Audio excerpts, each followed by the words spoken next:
প্রায় ২,০০০ কোটি টাকা বিদেশে পাচারের অভিযোগে সাবেক হাইকমিশনার সাইদা মুনা তাসনিম ও তার স্বামীর নথিপত্র পেতে বিভিন্ন দফতরে চিঠি দিয়েছে দুদক।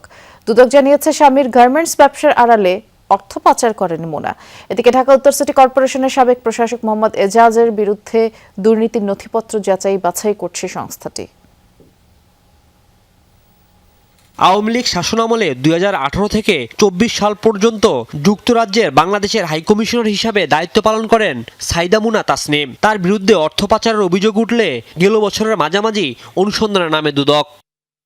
অভিযোগে বলা হয়, স্বামী জেনারেশন নেক্সট ফ্যাশন লিমিটেডের চেয়ারম্যান তৌহিদুল ইসলাম চৌধুরীর সঙ্গে মিলেমিশে ১২টি কোম্পানি ও নাম সর্বস্ব প্রতিষ্ঠানের নামে বিভিন্ন ব্যাংক ও আর্থিক প্রতিষ্ঠান থেকে আনুমানিক ২,০০০ কোটি টাকা পাচার করেন মুনা। পাচারের সেই সব নথিপত্র পেতে এনবিআর, বিএফআইইউ সহ বিভিন্ন দপ্তরে চিঠি দেয় দুদক। তলব করা হলেও হাজির হননি তারা। ওনার বিষয়ে অনুসন্ধান চলমান। ওনার অভিযোগ সংশ্লিষ্ট যে বিষয়গুলো ছিল সেই বিষয়গুলোতে আমাদের অনুসন্ধানকারী কর্মকর্তা তার রেকর্ডপত্র যাচাই বাছাই করছেন, দেখছেন।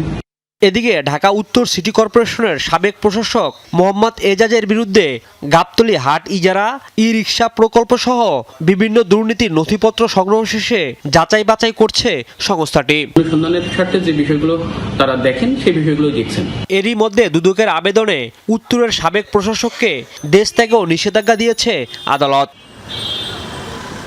রাজীব আহমেদ, যমুনা নিউজ, ঢাকা।